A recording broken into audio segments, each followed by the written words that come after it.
على أشرف الأنبياء وسيد المرسلين سيدنا محمد وعلى آله وأصحابه أجمعين. اللهم صل على سيدنا محمد وعلى آل سيدنا محمد كما صليت على إبراهيم وعلى آل إبراهيم في العالمين إنك حميد مجيد.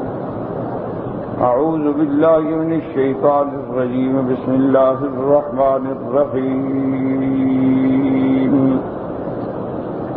إن الله وملائكته يصلون على النبي يا أيها الذين آمنوا صلوا عليه وسلموا تسليما. اللهم صل على محمد وعلى آل محمد كما صليت على إبراهيم وعلى آل إبراهيم في العالمين إنك حميد مجيد. قال المؤلف والمفسر رحمه الله تعالى: أدام النفع بعلومه وعلومكم في الدارين آمين. إلى أن قال. حديث آخر: قال الإمام أحمد: حدثنا يحيى بن إسحاق قال حدثنا ابن لحية عن عبد الرحمن بن بريه الخولاني سمعت أبا قيس مولى عمرو بن العاص سمعت عبد الله بن عمرو يقول: من صلى على رسول الله صلى الله عليه وسلم صلاة صلى الله عليه وملائكته لها 70 صلاة فليقل عبد من ذلك أو ليقصر. اس حدیث مبارک میں فرماتے ہیں کہ میں نے عبداللہ بن عمرو سے سنا، وہ فرماتے تھے کہ من صلی علی رسول اللہ صلی اللہ علیہ وسلم، جو شخص حضور پاک صلی اللہ علیہ وسلم پہ درود بھیجتا ہے، اللہ تبارک و تعالی اور اس کے ملائکہ اس پہ 70 دفعہ درود اور رحمت بھیجتے ہیں. اب بندے کی ہمت ہے کہ وہ زیادہ درود پڑھے یا تھوڑا پڑھے. اس میں تو عبداللہ ابن عمرو یقول: خرج علینا رسول اللہ صلی اللہ علیہ وسلم یوما کالمودع فقال. عبداللہ ابن عمرو فرماتے ہیں کہ ایک دن حضور صلی اللہ علیہ وسلم اس حال میں ہمارے پاس آئے، محسوس ہوتا تھا کہ جیسے آپ ہمیں الوداع کہہ رہے ہیں، یعنی آپ کا جانے کا وقت قریب آ گیا ہے. فقال: انا محمد النبی الامی قالہ 3 مرات ولا نبی بعدی. آپ نے فرمایا کہ اللہ تبارک و تعالی نے مجھے خاتم النبیین بنایا، میرے بعد کوئی نبی نہیں. اوتیت فواتح الکلام وخواتمہ وجوامعہ. اللہ تبارک و تعالی نے مجھے کلام کے ابتدا، مجھے کلام کے خاتمہ، مجھے کلام کی جامعیت سب چیزیں عطا فرمائی ہیں. یعنی اللہ نے فاتحۃ کلام بھی عطا فرمائے ہیں، اللہ نے مجھے کلمات جامعہ بھی عطا فرمائے ہیں. وَعُلِّمْتُكَمْ خَزْنَةَ النَّارِ وَحَمْلَةَ الْعَرْشِ. اور اللہ نے مجھے یہ بھی علم دیا ہے کہ جہنم پہ کتنے خزنہ فرشتے ہوں گے اور حملۃ العرش کتنے ہوں گے. وَتَجُوزُ بِي أُوفِيتُ وَأُوفِيَتْ أُمَّتِي فَاسْمِعُوا وَأَطِيعُوا مَا دُمْتُ فِيكُمْ. حضور پاک صلی اللہ علیہ وسلم نے فرمایا اللہ پاک نے مجھے بھی اور میری امت کو بھی عافیت عطا فرمائی. فاسمعوا وَأَطِيعُوا. تم میری بات سنو اور اطاعت کرو جب تک میں زندہ ہوں تم میں. فَإِذَا ذَهَبَ بِي. اگر اللہ مجھے اپنی طرف بلا لیں. فَعَلَيْكُمْ بِكِتَابِ اللَّهِ. تم اللہ کے قرآن کو لازم پکڑ لینا. أَحِلُّوا حَلَالَهُ وَحَرِّمُوا حَرَامَهُ. اللہ کے قرآن نے جن چیزوں کو حلال کیا ان کو تم بھی حلال سمجھنا، اور جن چیزوں کو اللہ نے حرام کیا ان کو تم بھی حرام رکھنا.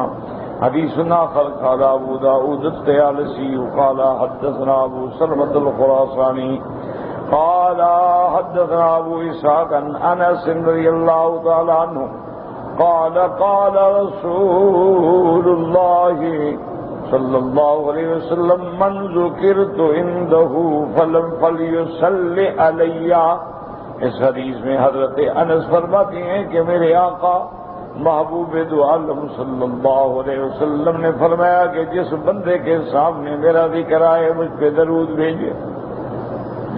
ومن صلی علی مرۃ واحدۃ صلی اللہ علیہ عشرا، اور جو بندہ مجھ پہ ایک دفعہ درود بھیجے گا تو اللہ اس پہ 10 رحمتیں نازل فرمائیں گے. یاد رکھیں کہ بعض روایات میں 70 آیا، بعض روایات میں 10 آیا. تو اس کو محدثین یوں جمع کرتے ہیں کہ جیسے کہ ہر نیکی کا بدلہ 10 گنا، من جاء بالحسنۃ فلہ عشر امثالھا، یہ تو فیصلہ ہے کہ ہر عمل پہ 10 گنا ملے گا. لیکن اب اگر اللہ چاہیں گے تو 700 ضعف 700 گنا تک بڑھا دیں. اسی طرح اللہ حرم مکی میں مسجد الحرام میں 1,00,000 گنا عطا فرما دیں. تو یہ تعارض نہیں ہوتا. منع یہ ہوتا ہے کہ بھئی وہ 10 والی بات تو پکی ہی پکی ہے نا، چاہے ہم جیسے ہوں.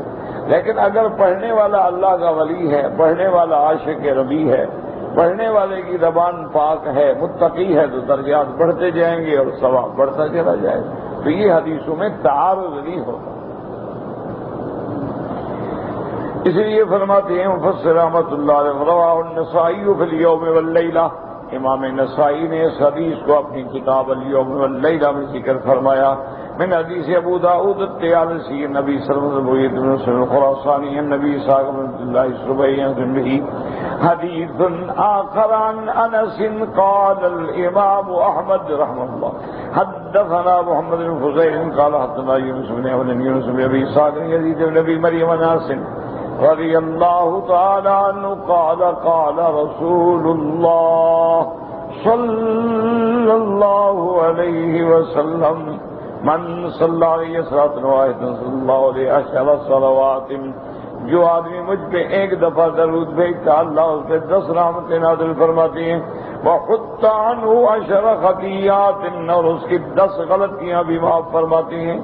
حدیث آخر قال امام احمد حدثنا عبد الملک بن عمرو وابو سعید حدثنا سلیمان بن بلال عن عمارة بن غزیة عن عبد الله بن علی بن الحسین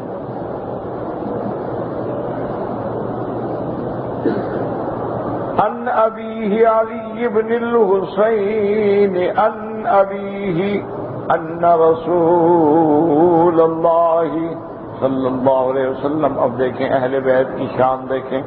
ان عبداللہ بن علی بن الحسین، یعنی عبداللہ علی کے بیٹے ہیں، علی حسین کے بیٹے ہیں. پھر وہ اپنی روایت اپنے باپ سے کر رہے ہیں، اور علی بن الحسین جو ہیں پھر وہ اپنے باپ سے روایت کر رہے ہیں. تو یہ اللہ کی رحمت ہوتی ہے کہ سارا گھرانہ جو ہے وہ حدیث محمد مصطفیٰ میں اہل بیت رسول صلی اللہ علیہ وسلم. اور ان لوگوں نے نام جو ہوتے ہیں نا وہ اسی طرح، مثلا حضرت حسین کی اولاد ہوئی تو حضرت علی کا نام رکھ دیا. اسی طرح ایک حدیث میں آتا ہے کہ سند میں تو اس کا یہ کہ اخبرنا رزق اللہ اس کا نام تھا. ان ابیہ ان ابیہ ان ابیہ ان ابیہ ان ابیہ ان ابیہ ان ابی، 7 پشتوں تک سب عالم محدث آ رہے. یہ اللہ کی شان ہے، اللہ جن کو چن لے. ان رسول اللہ صلی اللہ علیہ وسلم قال البخیل من ذکرت عنده ولم يصل علی. حضور پاک نے فرمایا کہ بخیل وہ بندہ ہے جس کے سامنے میرا ذکر ہو اور مجھ پہ درود نہ بھیجے. اس سے بڑا بخیل کیا ہوگا کہ پیسے نہیں لگتے، زبان بھی نہیں ہلا سکتا. حضور صلی اللہ علیہ وسلم پر درود نہیں پڑتا ہے.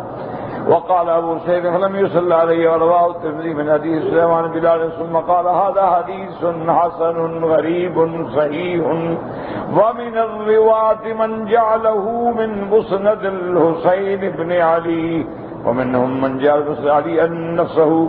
حدیث آخر قال اسماعیل قاضی حدثنا جابر بن حال قال حدثنا حماد بن سلمة عن محمد بن هلال الأنذي حدثنا رجل من أهل دمشق عن عوف بن مالك عن ابي ذر رضي الله عنه ان رسول الله صلی اللہ علیہ وسلم قال ان ابخل الناس، سب سے بڑا بخیل وہ بندہ ہے من ذکرت عنده فلم يصلى علی، میرا جس کے سامنے نام آئے اور مجھ پہ درود نہ بھیجے. آپ نے فرمایا صرف بخیل نہیں، ابخل ہے، وہ بہت بڑا بخیل ہے. حدیث آخر مرسل قال اسماعیل وحدیث حدثنا سعد قال حدثنا ابن حاتم سمعت الحسن يقول قال رسول الله صلى الله عليه وسلم بحسب امرئ من البخل ان اذكر عنده فلا يصلي علي. میرے آقا نے فرمایا بندے کے بخیل ہونے کے لیے یہی بات، یہی دلیل کافی ہے کہ میرا نام بھی آئے اور مجھ پہ درود نہ بھیجے. حدیث آخر قال الترمذی حدثنا ابن ابراہیم الدورقی قال حدثنا ربیع بن ابراہیم عبد الرحمن صاحب عن سعید بن ابی سعید المقبری عن ابی ہریرہ رضی اللہ تعالی عنہ قال قال رسول اللہ صلی اللہ علیہ وسلم رغم انف رجل ذکرت عنده فلم يصل علی. حضور نے فرمایا اس شخص کی ناک مٹی میں ملے کہ جس کے سامنے میرا ذکر ہو اور پھر مجھ پہ درود نہ بھیجے. اسی طرح فرمایا ورغم انف رجل دخل علیہ شہر رمضان ثم انصرف قبل ان یغفر له، اور اس کی ناک بھی مٹی میں ذلیل ہو، معنی یہ ہوتا ہے ذلیل ہو کہ رمضان کا مہینہ بھی ملا، رمضان گزر گیا لیکن اس نے اپنی بخشش کا کچھ نہ کیا، یعنی اپنی اللہ کے آگے نہ توبہ، نہ معافی، نہ نماز، نہ تہجد، نہ قیام، نہ صلاۃ. وَرَغِمَ أَنفَ رَجُلٍ أَدْرَكَ عِندَهُ أَبَوَاهُ الْكِبْرَ فَلَمْ يُدْخِلَاهُ الْجَنَّةَ، اور فرمایا وہ شخص بھی ذلیل ہو جس کو اپنے والدین میں سے، ماں باپ میں سے کوئی ایک بڑھاپا ملے اور پھر وہ اس کے جنت کے جانے کا ذریعہ نہ بنے، تو ایسا شخص بھی ذلیل کہ والدین ہیں ان کی خدمت کرو، دعا کریں جنت جاؤ. اگر والدین کو راضی نہ کیا تو مانا یہ ہے کہ نعوذ باللہ پھر تو جہنم ہے. والدین کی رضا جو ہے اللہ نے اپنی عبادت کے بعد ذکر کی، اتنا بڑا مقام ہے. حالانکہ حضور کے بعد تو مقام سیدنا محمد مصطفیٰ کا ہے، لیکن اللہ نے قرآن فرمایا وَاعْبُدُوا اللَّهَ وَلَا تُشْرِكُوا بِهِ شَيْئًا وَبِالْوَالِدَيْنِ إِحْسَانًا، میری عبادت کرو، اس میں کسی کو شریک نہ کرو، اپنے والدین سے بھلائی کرو. اسی طرح جو حضرت لقمان الحکیم گزرے قرآن میں جن کا ذکر ہے، انہوں نے اپنے بیٹے کو سب سے پہلے کیا نصیحت کی تھی؟ اذ قال لقمان لابنه یا بنی لا تشرک باللہ ان الشرک لظلم عظیم. میرا بیٹا ہرگز شرک نہ کرنا، شرک سب سے بڑا ظلم ہے. شرک ایسی بلا ہے کہ کروڑواں حصہ بھی آ جائے نا ساری عبادتیں برباد ہو گئیں، پھر جہنم کے دروازے کو. وَوَصَّيْنَا الْإِنسَانَ بِوَالِدَيْهِ، آپ نے فرمایا اپنے والدین کا سب سے بھی زیادہ خیال رکھنا ہے. تو یاد رکھیں کہ جن کے والدین زندہ ہیں وہ ان کو ہر حال میں راضی کریں، چاہے اپنی جان مار دینی پڑے، چاہے ہر حال میں انہیں ان کی رضا حاصل کریں. اور اگر وہ فوت ہو گئے ہیں تو اب ان کے لیے حج کرو، ان کے لیے عمرہ کرو، ان کے لیے خیرات کرو، ان کے نام پہ کوئی مسجد بنا دو، کوئی مدرسہ بنا دو، کوئی خیر کا کام کاری کر دو، تاکہ قیامت تک ان کو اجر ملتا رہے اور تیری معافی کا سبب بھی بن جائے. کیونکہ اگر والدین چلے گئے تو اب آپ کیا کر سکتے ہیں، لیکن ان کے بعد بھی آپ ان کی خدمت کر سکتے ہیں. اور حدیث مبارک میں آتا ہے کہ جب عالم ارواح میں روح اکٹھے ہوتے ہیں مرنے کے بعد بھی، تو ایک دوسرے سے پوچھتے ہیں کہ بھی تیری اولاد نے تمہیں کیا تحفہ بھیجا ہے؟ تو جس کے اولاد نے قرآن پڑھا، طواف کیے، حج کیے، دعائیں کی، وہ کہتے ہیں او ماشاءاللہ بڑا مجھے سب دو. اور جن کا کوئی نہیں ہے وہ بیچارے بیٹھے، وہ کہتے ہیں بھائی ہمارا تو کوئی ہے نہیں، اولاد ہے نالائق ہے، یاد ہی نہیں. تو بہرحال ہر حال میں یہ کوشش کریں. اور بدقسمتی یہ ہے ہمارے بھائی کہ ہم نے اولادوں کو ابتدائی نرسری سے انگریزوں کے حوالے کر دیا ہے. علم بھی ان کا، تعلیم بھی ان کی، لباس بھی ان کا، تمدن بھی ان کا. مرنے کے بعد ان سے آپ کیا توقع رکھتے ہیں کہ وہ آپ کے لیے قرآن پڑھیں گے؟ اس کو تو قرآن آتا نہیں، پڑھے گا کیا؟ اس بیچارے کو تو خود قرآن آتا نہیں، اس نے خود ہی نہیں پڑھا. ہاں کرائے پر بلا لے گا کسی کو تو چلو بھائی دکھانے کے لیے، ورنہ اس کو بھی آج کل لوگ جو ہے اپنے یعنی سمجھتے ہیں کہ یار یہ پرانے لوگ ہیں، ابھی تک گھر میں قرآن پڑھاؤ جی، اور گھر میں سورۃ الملک پڑھاؤ جی، اور سورۃ البقرہ پڑھاؤ. چھوڑو کہہ رہے ہیں جی کیا ضرورت ہے ان چیزوں کی؟ انگریزوں کے پاس کوئی قرآن نہیں، کچھ نہیں، ساری دنیا پہ سلطنت کر رہے ہیں. ان مولویوں نے اسی وجہ سے تو ہمیں پیچھے رہ دیا کہ نمازیں پڑھو اور پردہ کرو اور حیا کرو اور زنا نہ کرو اور شراب نہ پیو اور حرام نہ کھاؤ. وہ کہتے ہیں اس لیے تو پیچھے رہ گئے. ہم آرام کھائیں گے تو آگے جائیں گے نا، لیکن یہ پتہ نہیں کہ آگے جہنم ہے. یہ ظاہری ترقی پہ نہ رہیں. اس لیے حضور پاک نے، اللہ نے قرآن میں فَلَا يَغْرُرْكَ تَقَلُّبُهُمْ فِي الْبِلَادِ مَتَاعٌ قَلِيلٌ وَمَأْوَاهُمْ جَهَنَّمُ. اللہ نے فرمایا میرا بدی ان کافروں کا چلنا پھرنا شان شوکت سے آپ دھوکے میں نہ آئیں. یہ چند روزہ ہم نے ان کو کہا کھا لو، کتنا دوڑتے ہو دوڑ لو، جب میں پکڑوں گا تو عذاب سے کھینچوں گا تو پھر بچنا میرے عذاب سے کیسے بچتے ہو؟ ان کا ٹھکانہ تو جہنم ہے. یہ دنیا کیا ہے؟ یہ تو متاع قلیل ہے. اس لیے قرآن کہتا ہے کہ اگر ساری دنیا کا کفر پہ جمع ہو جانے کی بات نہ ہوتی، اللہ فرماتا ہے لَجَعَلْنَا لِمَن يَكْفُرُ بِالرَّحْمَنِ لِبُيُوتِهِمْ سَقَفًا مِّن فِضَّةٍ وَمَعَارِجَ عَلَيْهَا يَظْهَرُونَ وَزُخْرُفًا.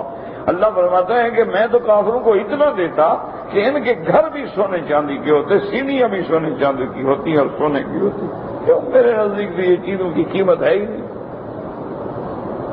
لیکن اللہ تبارک و تعالیٰ نے یہ فیصلہ تاکہ ساری دنیا پھر کفر پہ نہ چلی جائے، تو اس لیے وَلِبُيُوتِهِمْ أَبْوَابًا وَسُرُرًا عَلَيْهَا يَتَّكِئُونَ وَزُخْرُفًا. لیکن ہے کیا وَإِنْ كُلُّ ذَلِكَ لَمَّا مَتَاعُ الْحَيَاةِ الدُّنْيَا. یہ دنیا کی چند روزہ ٹھاٹ باٹ ہے. وَالْآخِرَةُ عِندَ رَبِّكَ لِلْمُتَّقِينَ. ایمان سے ایک تصور کریں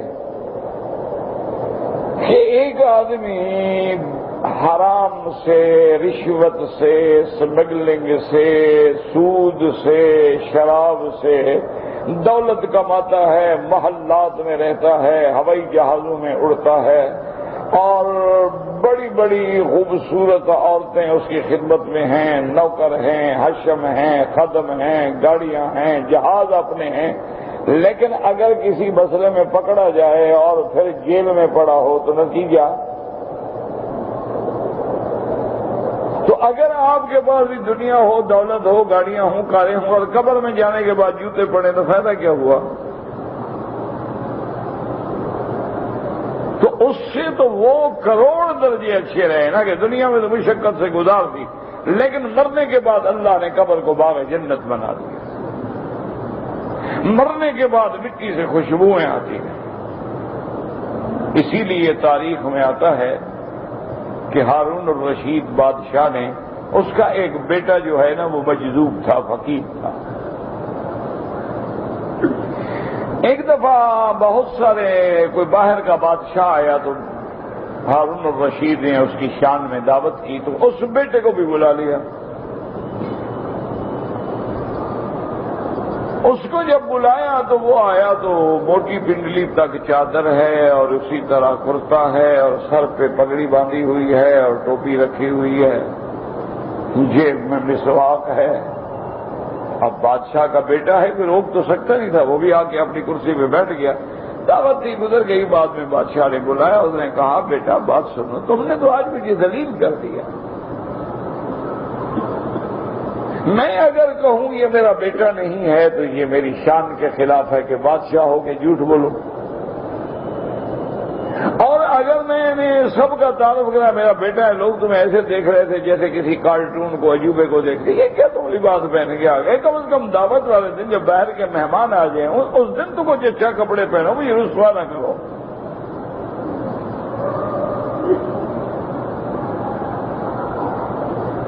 تو کہتے ہیں کہ بیٹا خاموش رہا، ایسے نظر اٹھائی تو دیکھا کہ اس کے محل پہ کچھ پرندے، کبوتر یا کچھ پرندے بیٹھے ہیں۔ اس نے اشارہ کیا ایک پرندے کو کہ آؤ اور میرے ہاتھ پہ آ کے بیٹھ جاؤ۔ پرندہ آیا، ہاتھ پہ بیٹھ گیا، کہا جاؤ، چلا گیا۔ انہوں نے کہا ابا جان آپ بھی بلائیں پرندے کو۔ اب ابا جان کیسے بلائیں؟ انہوں نے کہا ابا جان آپ نے بھی مجھے اولیاء اللہ کے سامنے ذلیل کر دیا کہ اس قسم کے بندے کے بیٹے ہو جس سے جانور بھی نفرت کرتے ہیں۔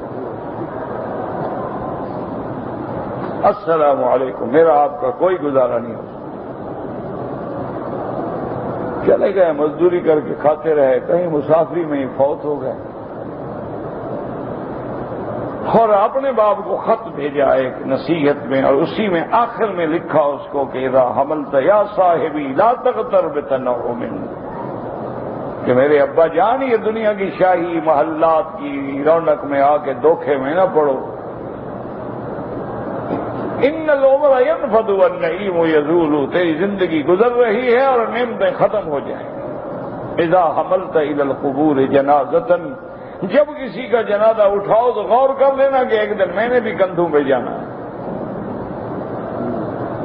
بادشاہ کو خط ملا، اس نے پوچھا خط کہاں سے ملا؟ اس نے کہا ایک نوجوان تھا، ایک جھوپڑی میں رہتا تھا، میری اس کی دوستی تھی، ہم مزدوری کرتے تھے اکٹھے، اور میں 2 دن نہیں آیا، پتہ کرنے گیا تو بیمار تھا، اس کا آخری وقت تھا۔ اس نے کہا ایک میرے کلمے کے گواہ ہو جاؤ اور ایک یہ خط ہے، کبھی موقع ملے تو ہارون الرشید کو پہنچا دینا۔ بادشاہ رونے لگا۔ اس نے کہا پتہ ہے وہ کون تھا؟ اس نے کہا مجھے تو نہیں پتا، میرا ساتھی تھا، مزدور تھا۔ اس نے کہا میرا بیٹا تھا۔ اس کی قبر جانتے ہو؟ تو کہا جی میں نے خود دفن کیا ہے، کیسے نہیں جانتا ہوں۔ تو پھر بادشاہ نے سفر کیا اور اس کی قبر پہ آیا۔ شربت کاسا نبو کا شاربھا، پھر اس کی جدائی میں مرثیہ لکھا بادشاہ کہ میرے بیٹے تم نے موت کا جو پیالہ پیا ہے، پینا تو میں نے بھی ہے، لیکن افسوس ہے کہ تم مجھ سے پہلے پی گئے۔ میں پہلے مرتا تو اچھی بات تھی نا کہ بیٹے مجھے دفن کرتے، نہ کہ میں اپنی بیٹے کی قبر پہ آؤں۔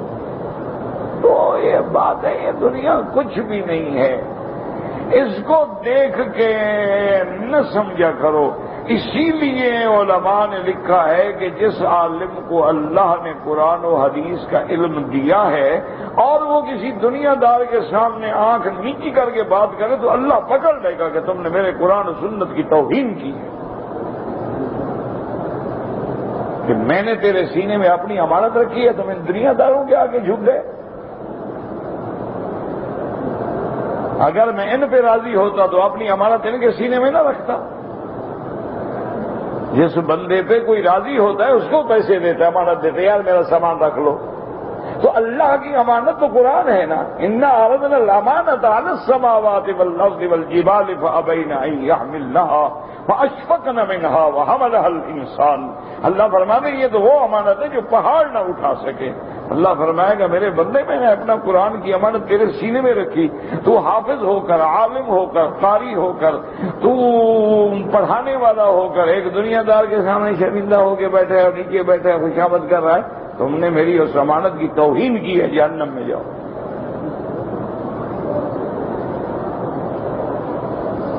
اس لیے یاد رکھیں دولت، دنیا، پیسہ کچھ بھی نہیں ہے۔ یہ پیسہ تو کافروں کے بعد بڑا ہے، سب سے بڑا امیر تو بل گیٹس ہے، اس سے بڑا امیر تو اکشے کمار ہے آپ کے انڈیا کا، وہ بل گیٹس سے بھی بڑھ گیا۔ تو اس میں کیا بات ہے؟ ہندو ہے، بتوں کے آگے جھکنے والے، اپنے بدن کو خود جلانے والے، اس سے بڑی کوئی عذاب ہے کہ خود کہو کہ میری آگ لگاؤ؟ اس سے بڑی کوئی سزا ہے کہ آدمی اپنے لیے خود آگ تجویز کرے کہ جب میں مر جاؤں تو میری آگ لگائی جائے۔ انا للہ و انا الیہ راجعون۔ پیسہ ویسا کچھ نہیں ان چیزوں کو بالکل، ہاں اللہ محتاج نہ کرے، دعا کرو اللہ محتاج نہ کرے۔ اللہ پیسہ دے تو اس لیے دے کہ اس کے کام آئے۔ باقی گھر بھر جاؤ، اولاد کو امیر کر جاؤ، بعد میں جناب وہ شرابیں پئیں، زنا کریں، ڈاکے کریں، تمہارا حصہ تو شامل ہے نا انشاءاللہ۔ قیامت تک تم بھی تو مجرم ہو نا کہ ایسے ظالموں کو کیوں لے کے گئے تھے تم۔ اسی لیے عمر ابن عبد العزیز جیسا آدمی جو بادشاہ ہے، خلیفہ مسلمین ہے، اور ثانی عمر ہے، چھوٹا آدمی نہیں، ثانی عمر ہے۔ اس کے دوست آئے، بیمار تھے، مرنے کے ایام تھے، انہوں نے کہا کہ عمر بن عبد العزیز تم نے تو فقر میں زندگی گزار دی، اپنی اولاد کے لیے تو کچھ کرو۔ کوئی شریعت میں بھی منع نہیں ہے، اور اگر تم خلیفہ عبد الملک کو لکھ دو کہ میری اولاد کے لیے انتظام کر دو، 1 سیکنڈ کی بات ہے۔ تو عمر بن عبد العزیز نے ٹھنڈا سانس بھرا اور کہا بات سنو، میری جو اولاد ہے یا صالحین ہوں گے یا طالحین ہوں گے، یا اچھے ہوں گے یا برے ہوں گے۔ میرے مرنے کے بعد یا تو اچھے بنیں گے یا برے بنیں گے۔ اگر بنیں گے اچھے تو اللہ کا وعدہ ہے اللہ یتولی الصالحین، صالحین کا متولی اللہ ہوتا ہے، اور اگر برے بنیں گے تو ان کے گناہوں میں کیوں شریک ہوں بھائی؟ میں کیوں ان کو بنا کے دے جاؤں گے بعد میں شرابیں تم پینا اور جہنم میں جلوں؟ میرے بعد عشق تم کرنا، اغوا تم کرنا، ڈاکے تم مارنا، قبر میں جوتے مجھے پڑیں۔ دیکھو اولاد میں صلاح ہے کہ نہیں ہے۔ اسی لیے قرآن کہتا ہے کہ اگر بچہ چھوٹا ہے، یتیم ہے، اس کے وارث ہو، تو اب دیکھو کہ یبلغ الرشد، وہ رشد کو پہنچ گیا ہے، اپنے مال کی حفاظت کر سکتا ہے، سمجھدار ہو گیا ہے، اب اس کی مال، اس کی امانت اس کے حوالے کر۔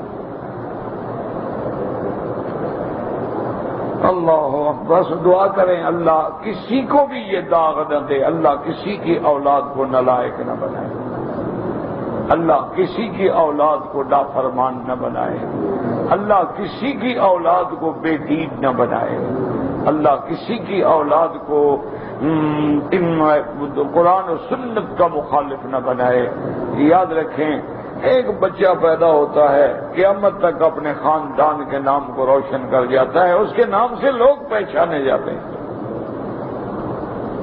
اس کے نام سے علاقہ پہچانا جاتا ہے کہ فلاں او اچھا جس میں فلاں بزرگ رہتے تھے۔ اب پورے پاکستان میں نہیں بلکہ میں کہتا ہوں پوری یعنی انڈو پاک میں جہاں بھی مثلا دین پور شریف ہے، کنیا شریف ہے، حالیجی شریف ہے، امروڈ شریف ہے، کیا ہے بس کیا ہے یعنی کیا کتنا بڑی جگہ ہے، کوئی وہاں شہر ہیں، ملے ہیں، وہاں فیکٹریاں چلتی ہیں، کیا ہے؟ لیکن جناب آپ صرف خط لکھ دینا جی دین پور شریف پہنچ جائے گا، کچھ نہ لکھیں اوپر۔ کیوں؟ ایک اللہ والا گزرا ہے، وہ علاقہ ہی روشن ہو گیا۔ ایک اللہ والا گزرا ہے، مروٹ ہے، اسی طرح جہاں جہاں برچونڈی شریف، جہاں حضرت حافظ محمد صدیق صاحب رحمت اللہ علیہ جیسا واحد عالم اولیاء اللہ گزرے ہیں، صاحب السیر ہے، اسی طرح آپ دیکھ لیں گولڑا شریف ہے، موڑا شریف ہے، اسی طریقے سے اور جتنے جہاں جہاں کسی اللہ والے کا قدم آیا ہے وہ جگہ بھی آج تک روشن ہے۔ اچ شریف ہے، بہاولپور کو کوئی نہیں جانتا ہوگا، اچ کو سب جانتے ہوں۔ ملتان میں آپ چلے جائیں اور کسی کو کوئی جانے نہ جانے، حضرت جلال الدین بخاری اور حضرت زکریا رحمۃ اللہ علیہ کو سب جانتے ہیں۔ آج تک کچھ یونیورسٹیوں کا نام زکریا یونیورسٹی، زکریا ایکسپریس، کیوں؟ وہ تو بہت ہو گئے۔ آج بھی آپ پاک پٹن چلے جائیں کسی بڑے آدمی کا نام کوئی نہیں لے گا، لیکن حضرت شکر گنج رحمۃ اللہ علیہ کا نام سب لیں گے۔ آج بھی آپ جیلان چلے جائیں، کسی بڑے بڑے کروڑ پتی کا نام کوئی نہیں لے گا، لیکن عبد القادر جیلانی کا نام سب لیں گے۔ آج بھی آپ بخارا، ازبکستان، تاجکستان، سمرقند چلے جائیں، کسی کا کوئی نام نہ لے، امام بخاری کا نام لے گا، امام ابو حنیفہ کا نام لے گا، امام شافعی کا نام لے گا، امام مالک کا نام لے گا، امام احمد بن حنبل کا نام لے گا۔ یعنی مصر دیکھیں جہاں فراعنہ گزرے ہیں، امام شافعی تو ایک امام تھے نا، یعنی کبھی کبھی اتنے مقروض ہو جاتے تھے کہ قرض خواہ باہر بیٹھے ہوتے تھے، گھر سے نہیں آتے تھے، شرم سے پیسے ہیں نہیں، قرضہ کیسے دوں؟ اور جو آتا تھا خیرات کر دیتے تھے۔ لیکن آج بھی آپ جائیں پوچھیں امام شافعی کیا ہے، ان کے پاس پیسے تھے، دولت تھی، اسی لیے لوگ یاد کرتے ہیں۔ سب سے بڑی دولت تو قارون کے پاس تھی نا، کوئی لعنت بھی نہیں بھیجتا۔ آپ کتنے دفعہ رات کو قارون کو یاد کرتے ہیں، نمرود کو، فرعون کو، ابو جہل کو، ولید ابن المغیرہ کو، عتبہ، عتیبہ، شیبہ، ربیعہ، کتنے دفعہ یاد کرتے ہیں، لیکن ایک دن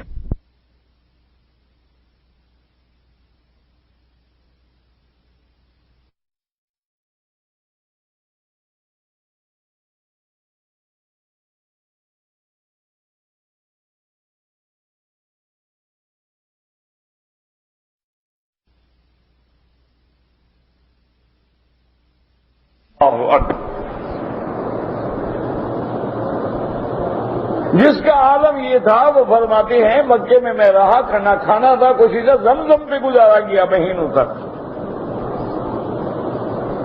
آج بھی آپ جہاں جائیں یقین کر لیں کہ بڑے بڑے جو گزرے ہیں، حیی ابن اخطب گزرا ہے، کعب ابن اشرف گزرا ہے یہودیوں کا، کوئی اس کا نام بھی نہیں جانتا ہوگا، اس کا کوئی قصہ بھی نہیں جانتا ہوگا۔ ایک چرواہا ہو نا جو 9 سال کا بکریاں چرا، اس کو بھی کہو بلال، تو وہ بھی کہے گا حضرت بلال کہو، یار حضور کا خادم ہے بدبخت، کیا کہہ رہے بلال؟ تو اس لیے اس کا نام ہے، اس کے بعد پیسے بھی آتے تھے۔ بس دنیا داری ہے، لیکن یہ ہے بڑی میٹھی چیز دنیا، جو اس کی لپٹ میں آ گیا نا جی، سب کچھ گیا، فی امان اللہ ہو گیا۔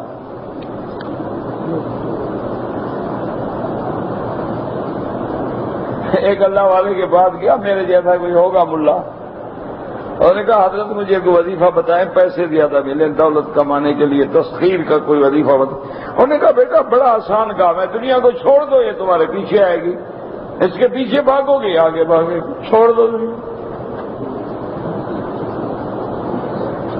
انہوں نے کہا جی یہ کیا وظیفہ؟ انہوں نے کہا وظیفہ تو یہی ہے، اس بدبخت کا کام ہی یہ ہے، اس کو چھوڑو تو یہ بھاگتے پیچھے، اس کے پیچھے جاؤ یہ اور آگے بھاگتی ہے۔ میں ایک ہی وظیفہ ہے، دنیا چھوڑ دو، ٹھوکر مار دو، بے پرواہ ہو کہ اللہ کے دروازے پہ بیٹھ جاؤ، تیرے قدموں میں دنیا ہو۔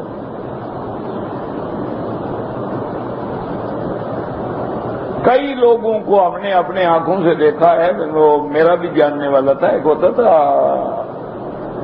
دیکھو شریف آدمی کا نام بھی نہیں ہے، ہاں عاشق نام تھا اس کا، وہ سونے کا نسخہ بنا تھا، واقعتاً بنا تھا۔ ایک تو جھوٹے ہوتے ہیں، وہ واقعتاً بناتا تھا، اور پھر وہ اس سے بھی آگے نکل گیا تھا، وغیرہ سونا تو کچھ نہیں، اب تو میں ہیرے بھی بنا لیتا ہوں، مرد بھی بنا لیتا ہوں۔ ایک ذمہ دار کو شوق ہو گیا سونا سیکھنے کا، اس کو بلایا، اس کی بڑی خدمت کی، اور جناب اتنی اس نے کبھی باپ کی بھی نہیں کی ہوگی کہ سونا سکھا دے۔ عاشق کہاں کسی کو سونا سکھایا، وہ بڑی عجیب شے تھی وہ۔ جب ذمہ دار نے دیکھا، وہ سردار تھا، بلوچ خان تھا، اس نے دیکھا کہ یار اس پر تو کوئی خدمت اثر نہیں کرتی، اس نے کہا بھائی مہربانی کرو۔ نے کہا یار میں نے 20 سال اپنے استادوں کے جوتے اٹھائے ہیں، تب جا کے انہوں نے مجھے نسخہ دیا ہے، تم کہہ 2 مہینے خدمت کر لی تو میں تمہیں 2 مہینے میں نسخہ دے دوں گا۔ اور نے کہا اچھا میں بھی تم سے نسخہ لے کے رہوں گا۔ تو اس نے گڑھا کھدوایا، اس کو گڑھے میں دفن کر دیا، اور نے کہا دیکھو بات سمجھ، زندہ گاڑ دوں گا یا نسخہ بتا دو۔ نے کہا مٹی ڈال دو، بتاؤں گا نہیں، وہ زندہ دفن ہو گیا، نہیں بتایا، مر گیا۔ نسخہ نہیں، ہمارے علاقے کا ہے، ملتان کے قریب کا رہنے والا تھا. ہمارے استادوں کے بھی استاد تھے، حضرت مولانا عبد الخالق صاحب نڑھال والے رحمت اللہ علیہ، میرے استاد کے بھی استاد، بہت بڑے عالم، بہت بڑے، وہ بھی بیچارے سونے کے شوق میں اس عاشق کی خدمت کرتے تھے. اس نے کہا حضرت بات یہ ہے کہ نسخہ تو میں بتاؤں گا نہیں، آپ جتنا کہیں بنا دیتا ہوں، 1 سیر 2 سیر 10 سیر آدھا من جتنا چاہیں وہ میں بنا دیتا ہوں، لیکن بتاؤں گا نہیں. انہوں نے کہا اس طرح میں بھی نہیں بناتا. یہ دنیا ہے، مر گیا غریب اسی نسخے کے پیچھے زندہ دفن ہو گیا. ہلا کیا بھائی؟ یہی ملا نا آخر میں، خاتمہ خراب. نہ کسی نے جنازہ پڑھا، نہ کسی نے نماز پڑھی. ہمارے اپنے گاؤں کے قریب ایک رہتے تھے، حکیم صاحب، بزرگ تھے، بڑے حکیم تھے. وہ انہوں نے والد صاحب کو بلایا کہ بھائی میری موت کا وقت قریب ہے، جلدی تشریف لائیں، میں آپ کو سونے کا نسخہ دینا چاہتا ہوں. اصل میں بخاری نہیں پڑھا رہا ہوں، سبق ختم ہوگا تو دیکھیں گے. سبق ختم ہونے تک الحمدللہ مر گیا. والد صاحب فرماتے اللہ کا شکر ہے کہ اللہ مجھے نہ لے گیا اس کو، ورنہ میں بھی اس چکر میں پڑ جاتا نا. یہ دولت دنیا کو چھوڑ دیا کرو، یہ کچھ بھی نہیں ہے. یہ نہ سمجھا کرو کہ علماء جو بخاری مسلم پڑھاتے ہیں وہ پیسے نہیں کما سکتے. پیسہ کمانا تو بائیں ہاتھ کا کھیل ہے. ایک آدمی کو جھوٹا خواب سناؤ رات کو آ کے آپ کو جو مانگو دے جائے گا. ہے نہیں ہمارے کئی ماشاءاللہ مولوی ہیں جو خوابوں پر روٹی کما رہے ہیں. تو کئی مولوی بھی دیکھے وہ ٹی وی پہ بیٹھے ہیں 2 منٹ میں استخارے کر کے آپ کو خبریں دے رہے ہیں. تو دولت دنیا کچھ نہیں. دعا کرو اللہ دین والا بنا. تم اپنے لیے نہ کرو، تمہیں اللہ دنیا والا بنائے. میرے لیے چلو کر لیں، ڈر کے وہ دین آیا تو دنیا کو نہ نکلو. تم اپنے لیے دنیا کی کر لو، میرے لیے دین کی کر دیا. انا للہ وانا الیہ راجعون. قلت وقد رواه البخاري في الأدب عن محمد بن عبيد الله حدثنا ابن أبي حازم عن كثير بن زيد عن وليد بن رباح عن النبي هريرة مرفوعا بنحوه ورويناه من حديث محمد بن عمرو النبي سلمة النبي هريرة به. قال الترمذي في الباب عن جابر وأنس. قلت ابن عباس وكعب بن حجر وقد ذكرت طرق هذا الحديث في أول كتاب الصيام عند قوله اما یبلغن عندک الکبر احدہما او کلاہما. دونوں بوڑھے یا ایک بوڑھا ہو گیا.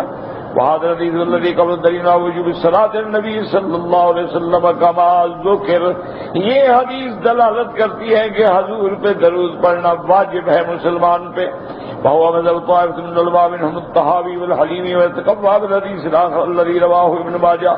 حدثنا جناد بن المغلس قال حدثنا حماد بن زيد قال حدثنا عمرو بن دينار جابر بن زيد بن باز قال قال رسول الله صلى الله عليه وسلم من نسي الصلاة علي أخطأ طريق الجنة. اس حدیث مبارک میں آتا ہے کہ حضور نے فرمایا جو مجھ پہ درود پڑھنا بھول گیا گویا جنت کا رستہ بھول گیا. انا للہ. اللہ رحم فرما، ہمیں حضور کی محبت نصیب فرما، رحمت دو عالم کا عشق نصیب فرما. یا اللہ ہمیں بے ادب نہ بنا، ہمیں گستاخ نہ بنا. یا اللہ ہمیں حضور کے غلاموں کے غلاموں کے غلاموں کا بھی غلام بنا دے. اس میں ایک راوی ضعیف ہے، جنادہ تو ضعیف لیکن رواہ اسماعیل القاضی بن غیر وجہ نبی جعفر محمد بن علی الباقر رحمت اللہ علیہ قال قال من نسی الصلاة علی اخطأ طریق الجنہ. وہذا مرسل. یہ روایت مرسل ہے لیکن یتقوی بالذی قبلہ. اس سے پہلے جو حدیث ہے کہ دوسرے کو تقویت دے رہے ہیں. وذهب آخرون إلى أنه تجب الصلاة عليه في المجلس مرة واحدة. اور بعض علماء کہتے ہیں کہ جیسے ہم اس مجلس میں بیٹھے ہیں تو ایک دفعہ درود پڑھنا واجب ہے، ایک دفعہ تو ہر حال میں واجب ہے نا. ثم لا تجب فی بقیۃ ذلک المجلس بل تستحب، لیکن مستحب یہ ہے کہ مجلس میں جتنا دفعہ حضور کا نام آئے درود پڑھا جائے. نقل ترمذی عن بعضهم ويتأيد بالحديث رواه الترمذي عن عبد بن شان قال حدثنا عبد الرحمن قال حدثنا سفيان صالح مولى الطوام عن ابي هريره عن النبي صلى الله عليه وسلم قال ما جلس قوم مجلسا لم يذكر الله فيهم اسم النبي الا كان عليهم تارة يوم القيامة وإن شاء عذبهم وإن شاء غفر لهم. حضرت ابی ہریرہ فرماتے ہیں اس روایت پاک میں میرے آقا نے فرمایا کہ کوئی جماعت کوئی قوم ایک مجلس میں بیٹھیں اللہ کا ذکر بھی نہ کریں مجھ پہ درود بھی نہ پڑھیں تو یہ مجلس قیامت میں حسرت بن جائے گی اور اللہ چاہے تو ان کو عذاب دیں اور اللہ چاہے تو معاف کر دیں. رواہ التفرد بالترمذی من حاضر وجہ رواه الامام احمد عن حجاج ويزيد بن هارون كلاهما عن ابن ابي ذئب بن سالم مولى الطومان ابي هريره مرفوعا مثل قال الترمذي هذا حديث حسن. وقد روي عن ابي هريره عن النبي صلى الله عليه وسلم من غير وجه وقد رواه اسماعيل القاضي بن شعبة سمع ذكر نبی سین قال ما من قوم يقعدون ثم يقومون. کیا ایک اگر قوم ہے جماعت ہے وہ بیٹھتے ہیں پھر اٹھ کے چلے جاتے ہیں لا يصلون على النبي الا كان عليهم يوم القيامة حسرة، قیامت والے دن ان کے لیے حسرت ہوگی. وان دخلوا الجنة لم يروا من الثواب، چاہے اللہ ایمان کی وجہ سے ان کو جنت میں بھیج دیں لیکن جنت کی وہ نعمتوں سے محروم ہو جائیں گے. آج دیکھ رہے ہیں کتنی مجلسیں ہیں، تاش کھیلتے کھیلتے اٹھے درود پڑے گا، لڈو کھیلتے اٹھے گا درود پڑے گا، فلمیں دیکھ دیکھ کے اٹھے گا درود پڑے گا.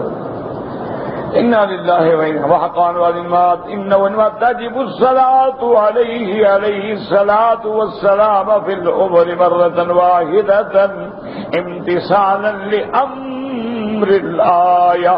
بعض علماء فرماتے ہیں کہ زندگی میں اس آیت پہ عمل کرتے ہوئے ایک دفعہ پڑھنا تو ہر حال میں واجب ہے، بعد میں مستحب ہے. وهذا هو الذي نزل قاضي اياد بعد ما حق الاجمال وجوب الصلاه عليه بالجمله. قال وقد حق الطبري ان محمد الايه على الندب. اور طبری رحمۃ اللہ علیہ فرماتی ہیں کہ اس آیت میں جو حکم ہے صلو علیہ وسلموا تسلیما، یہ امر ہے استحباب کے لیے. ولعل فيما زاد المرد والواجب في مرد كالشاطر بالنبوة وما زاد ذلك مندوب ورغب فيه من سنن اسلام شعار اهله.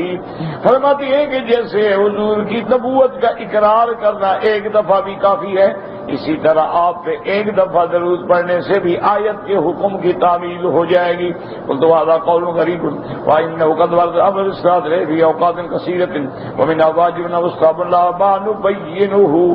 ابو فصل رحمۃ اللہ علیہ فرماتی ہیں کہ یہ قول بالکل غریب ہے، یہ قول قابل حجت ہی نہیں ہے، کیونکہ ہمیں حدیث میں حکم ملا ہے کہ اس جگہ بھی درود، اس مقام پہ بھی، اس مقام پہ بھی.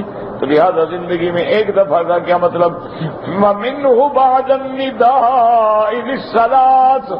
اسی طرح حضور نے فرمایا کہ جب مؤذن اذان کہہ دے، اذان ختم ہونے کے بعد پہلے مجھ پہ درود پڑھو، درود پڑھنے کے بعد پھر دعا مانگو اللہم رب هذه الدعوة التامة والصلاة القائمة.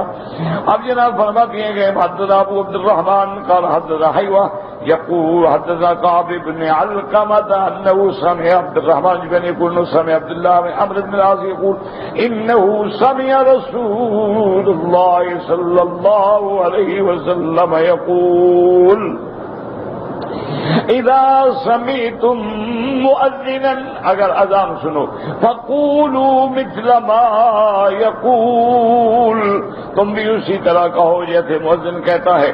ثم صلوا علی، اس کے بعد مجھ پہ درود بھیجو. فانه من صلى علی صلی اللہ علیہ بها عشرا، جو مجھ پہ ایک دفعہ درود پڑے گا اللہ 10 رحمتیں نازل فرمائیں گے.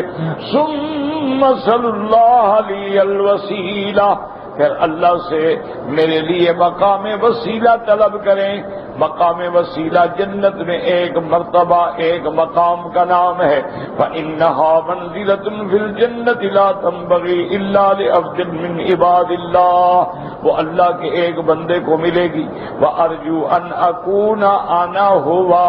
حضور نے فرمایا میں امید کرتا ہوں کہ میں اللہ کا وہ بندہ ہوں جس کو وہ اللہ مقام دیں گے. فَمَنْ سَأَلَ لِيَ الْوَسِيلَةَ.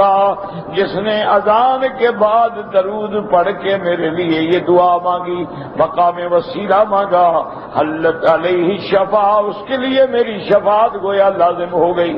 واخرج مسلم وابو داؤد والترمذی والنسائی من حدیث کعب بن علقمہ طریق اخرى قال اسماعیل القاضی حدثنا محمد بن ابی بکر قال حدثنا عمرو بن علی بن ابی بکر الجشمی عن صفوان بن سلیم عبد الله بن عمرو قال قال رسول الله صلى الله عليه وسلم من سأل الله لي الوسيلة حقت علیہ شفاعتی یوم القیامت. حضور نے فرمایا جو میرے لیے وسیلہ کی دعا مانگیں گے قیامت والے دن اس کے لیے شفاعت کروں گا. حدیث آخر قال اسماعیل قال حدثنا سلیمان بن حرب قال حدثنا سعید بن زید بن لیث بن کعب وقاب الاحبار عن ابی ہریرہ رضی اللہ تعالی عنہ قال قال رسول اللہ صلی اللہ علیہ وسلم صلوا علی فإن صلاتكم علی زکاۃ لکم. یہ تمہاری پاکیزگی کا ذریعہ ہے. وصلی اللہ لی الوسیلہ. اللہ سے میرے لیے مقام وسیلہ مانگے. قال فإما حدثنا وإما سألناه قال الوسيلة أعلى درجة في الجنة لا ينالها إلا رجل وأرجو أن أكون أنا ذلك الرجل. ثم رواه محمد بن بكر عن معتمر ليس وهو ابن أبي سليم به. وقضى الحديث الآخر قال الإمام أحمد حدثنا حسن بن موسى قال حدثنا ابن لحية قال حدثنا بكر بن سوادة زياد بن ركال الحضرمي عن رويف بن ثابت الأنصاري رضي الله تعالى عنه أن رسول الله صلى الله عليه وسلم قال من صلى على محمد وقال اللهم انزله المقعد المقرب عندك يوم القيامة وجبت له شفاعتي. جس نے حضور پہ درود پڑھا اس کے بعد یہ دعا مانگی کہ اللہ جو آپ کے سب سے زیادہ قریب مقام جنت میں ہمارے آقا کو عطا فرما دے تو اس کے لیے میری شفاعت جو ہے وہ واجب ہو گئی. وہذا اسناد لا باس به ولم يخرجوه. تو حضور پہ درود پڑھنے کا مسجد میں داخل ہوں درود پڑھیں، مسجد سے نکلیں درود پڑھیں، اذان کے بعد درود پڑھیں، نماز میں درود پڑھیں، ہر دعا سے پہلے درود پڑھیں، ہر دعا کے بعد درود پڑھیں. تو درود پڑھنے کے تو کئی مقامات ہیں. اللہ ہمیں نصیب فرمائے. اللہم صلی علی سیدنا محمد وعلی آل سیدنا محمد کما صلیت علی ابراہیم وعلی آل ابراہیم فی العالمین وبارک علی سیدنا محمد وعلی آل سیدنا محمد کما بارکت علی ابراہیم وعلی آل ابراہیم فی العالمین انک حمید مجید.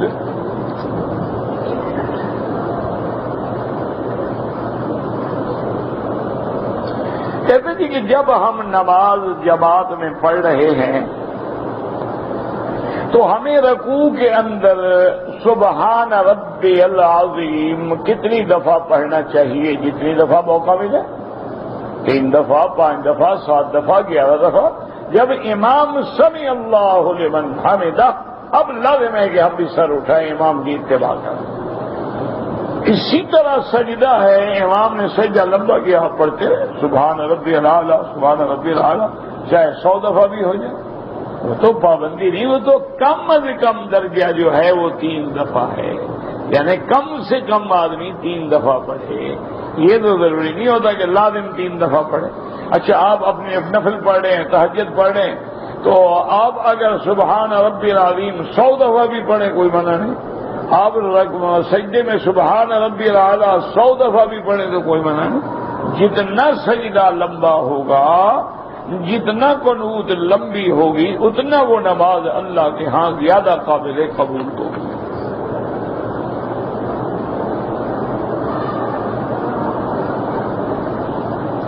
کہتے جی کہ ہمیں سننے میں آیا ہے، پتہ نہیں کہاں سے سنتے ہیں یہ مسئلے، پتہ نہیں ہے کہ شوال اور ذوالقعدہ میں جو آدمی فوت ہو گئے ہیں ان کے لیے عمرہ کریں تو اتنی قربانیاں دینی پڑتی ہیں۔ آپ نے جناب غلط سنا، سننے میں آیا ہے۔ بھئی ایسے اڑتے ہوئے مسئلے سنتے رہتے ہو۔ پہلے تو شیعہ کہتے تھے نا کہ راوی کہتا ہے، ابھی کون راوی؟ دریائے راوی سے نکلا ہے، ستلج سے، بیاس سے، کوئی راوی کا نام بھی ہے، پچھلی بات بھی کہا، بس راوی کہتا ہے۔ اور راوی ایسا بدبخت ہے کہ امام حسین ذبح ہو رہا ہے، وہ گن رہا ہے کہ کتنے دفعہ تلوار آگے گئی، کتنے دفعہ پیچھے گئی۔ ایسے راوی کی روایت قبول ہے؟ بے ایمان کہ امام حسین شہید ہو رہا، وہ خاموش کھڑا رہے۔ بھئی ہم مر جاؤ، امام حسین کا ساتھ دو، اچھا راوی ہے بھائی۔ ان کو بھی سننے میں آیا ہے، چلتے رہتے ہیں نا، اس نے مسئلہ بنا دیا، اس نے مسئلہ بنا۔ خدا کے بندو، خدا کا خوف کرو، دین مذاق نہیں ہوتا۔ حج کی کتابیں ہر زبان میں موجود ہیں، عمرے کے طریقے ہر زبان میں موجود ہیں۔ میں کئی دفعہ عرض کر چکا ہوں، حج قریب آ گیا، حج کے مہینے شروع ہو گئے، ہفتے 10 دن کے بعد انشاءاللہ حاجیوں کی ویسے پہلے حاجی تو آ چکا ہے مدینے میں، پہلا دفعہ جو ہے حجاج کا وہ تو پہنچ گیا ہے، لیکن اب 13 اور 12 15 نومبر کے بعد تو باقاعدہ پھر انشاءاللہ روزانہ کی سینکڑوں فلائٹیں شروع ہو جائیں گی، تو حج بالکل قریب آ گیا اور دن گزرتے پتہ نہیں لگتا۔ علامات قیامت میں سے ہے، مہینہ ایسے گزر جاتا ہے، جیسے ہفتہ گزرے، ہفتہ ایسے گزرتا ہے، دن گزرے، دن ایسے گزرتا ہے جیسے ایک گھڑی گزر جائے، عمر ضائع ہو رہی ہے۔ آپ کتاب لے لیں اردو کی جو آپ پڑھے ہوئے ہیں، گھر میں بیٹھ کے اس کو بار بار پڑھیں کہ عمرہ کیا ہے، حج کیا ہے، مناسک کیا ہیں، احرام کیا ہے، حل کیا ہے، حرم کیا ہے، میقات کیا ہے، منا کیا ہے، مزدلفہ کیا ہے، عرفات کیا ہے، طواف حجر اسود کہاں ہے، مقام ابراہیم کہاں ہے، ہجر اسماعیل کیا ہے، حتیم کیا ہے، صفا مروہ کیا ہے، ساری پڑھیں، بار بار پڑھیں، اس کو دہرائیں، اور جو سمجھ نہ آئے وہاں نشان لگا کے کسی عالم سے پوچھ لیں کہ جناب یہ بات مجھے سمجھ نہیں آئی، آپ مجھے سمجھا دیں، بس آپ کا حج صحیح ہو جائے گا اور آپ کسی دوسرے کے حج صحیح کرنے کا ذریعہ بن جائیں گے۔ دیکھیں نا، ایک خیمے میں ایک آدمی کو حج کے مسئلے آتے ہوں، سارے خیمے والوں کو سکھا دے۔ اب یہ تھوڑا ہے کہ ہر جگہ کو مولوی نے ٹھیکہ لے کر رکھا ہے دین کا۔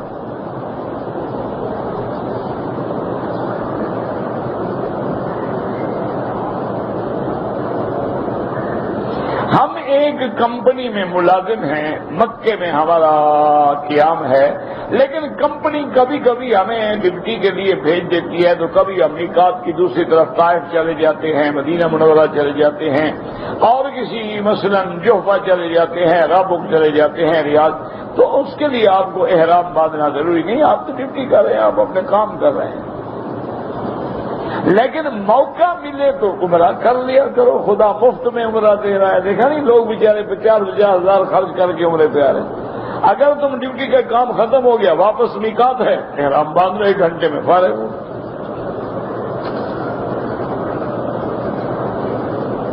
کہتے جی کہ بعض جوتے اٹھا کے بلدیہ جو ہے وہ کچرے میں پھینک دیتی ہے، اگر وہ کچرے سے اٹھا کے ہم استعمال کر لیں کوئی حرج نہیں انشاءاللہ، لیکن اگر اللہ نے پیسہ دیا ہو تو نہ کرو۔ غریب ہو، جوتا خرید نہیں سکتے، وہ کچرے میں چلا جائے گا، ضائع ہو جائے گا، رل جائے گا، لے لو، کوئی بات نہیں، اور معمولی چیز ہے، کوئی ایسی قیمتی چیز ہے نہیں تو۔ لیکن اگر اللہ نے پیسہ دیا ہے تو پھر یہ کچروں پہ گزارا نہ کرو، پیسے خرچ کرو، اللہ اس کا بدلہ دیتے ہیں۔ جتنا پیسہ مکے مدینے میں خرچ کرو گے نا، اللہ اس کا بدلہ دیں گے۔ وما انفقتم من شیء فهو یخلفہ، اللہ فرماتے ہیں جو تم میرے راستے میں خرچ کرتے ہو اس کا میں بدلہ ہر حال میں دوں گا۔ تو اپنے ایک آدمی غریب ہے بیچارہ، اس کے پاس جوتا خریدنے کی طاقت ہی نہیں ہے، دیکھا کچرے میں ڈرم میں پڑے ہوئے ہیں، اٹھا کے باہر جا کے پھینک دیں گے، اٹھا لو، کوئی بات نہیں، دھو کے استعمال کرو، پہن لو، لیکن اپنی حالت پہ دیکھو، اگر اللہ نے توفیق دی ہے تو کیوں خام خواہ کے لیے اٹھاؤ؟ ورنہ تو آج آپ اندازہ کریں کہ 1-2 نہیں، دنیا ساری کو سامنے رکھیں تو کروڑوں مسلمان اور کافر، ہندو اور قومیں، کروڑوں لوگ ہیں، انسان ہیں جو کچرے سے روٹی کے ٹکڑے ڈھونڈ ڈھونڈ کے پیٹ بھرتے ہیں۔ کروڑوں انسان جن کے پاس طاقت نہیں ہے کہ روٹی خرید سکیں، وہ چھلکے فروٹ کے اٹھا کے کھا لیں۔ کروڑوں انسان ہیں دنیا، ایک دو نہیں، چار نہیں، اور یہ جتنی بڑی بڑی طاقتیں ہیں، ملعون طاقتیں ہیں، یہ لگے ہوئے ہیں کہ چاند پہ پہنچے اور سورج پہ پہنچے اور مریخ پہ پہنچے اور مشتری پہ پہنچے۔ وہ بدبختوں، اتنا عرصہ جو تم نے پیسہ ضائع کیا اس کا کیا فائدہ ہو گیا ہے؟ اگر یہ دنیا کے غریبوں پہ تقسیم کر دو تو کوئی بندہ بھوکا ہی نہ رہے۔ واللہ اعلم۔ ربنا تقبل منا انک انت السمیع العلیم وتب علینا انک انت التواب الرحیم۔ دل سے سارے درود شریف پڑھ کے دعا مانگیں۔ اللہم صلی علی سیدنا محمد وعلی آل سیدنا محمد کما صلیت علی ابراہیم وعلی آل ابراہیم فی العالمین انک حمید مجید۔ اللہم انت ربی لا الہ الا انت الاحد الصمد الفرد الذی لم یلد ولم یولد ولم یکن له کفوا احد۔ اللهم انت ربي لا اله الا انت الحنان المنان بديع السماوات والارض يا ذا الجلال والاكرام۔ اللهم انا نسالك حبك وحب حبيبك محمد صلى الله عليه وسلم وحب من يحبك وحب عمل من يقربنا الى حبك۔ اللهم آته الوسيلة والفضيلة وابعثه مقاما محمودا الذي وعدته انك لا تخلف الميعاد۔ اللهم انزله مقعد المقرب عندك يوم القيامة يا ارحم الراحمين۔ اللهم فرج هم المهمومين، نفس كرب المكروبين، واقض الدين عن المدينين، واشفنا واشف مرضانا ومرضى المسلمين۔ اللهم اجعل لنا وللمسلمين من كل هم فرجا ومن كل ضيق مخرجا ومن كل بلاء عافية۔ اللهم اصلحنا واصلح بنا واصلح اولادنا واولاد المسلمين۔ اللهم اصلح شبابنا وشباب المسلمين۔ اللهم اصلح ذرياتنا وذريات المسلمين۔ اللهم اصلح احوالنا واحوال المسلمين۔ اللهم اصلح لنا شأننا كلها فلا تكلنا الى انفسنا طرفة عين قط ولا اقل من ذلك۔ اللهم انا نسألك من الخير كله عاجله وآجله ما علمنا منه وما لم نعلم۔ اللهم انا نعوذ بك من شر كله عاجله وآجله ما علمنا منه وما لم نعلم۔ اللهم انا نسألك من خير ما سألك منه نبيك محمد صلى الله عليه وسلم۔ اللهم انا نعوذ بك من شر ما استعاذك منه نبيك محمد صلى الله عليه وسلم۔ انت المستعان وعليك البلاغ ولا حول ولا قوة إلا بالله العلي العظيم۔ بسم الله الرحمن الرحيم۔ الحمد لله رب العالمين الرحمن الرحيم مالك يوم الدين إياك نعبد وإياك نستعين اهدنا الصراط المستقيم صراط الذين أنعمت عليهم غير المغضوب عليهم ولا الضالين آمين۔ ربنا اغفر لي ولوالدي وللمؤمنين يوم يقوم الحساب۔ سبحان ربك رب العزة عما يصفون والسلام على المرسلين والحمد لله رب العالمين۔ اللهم صل على سيدنا محمد وعلى آل سيدنا محمد كما صليت على إبراهيم وعلى آل إبراهيم في العالمين إنك حميد مجيد۔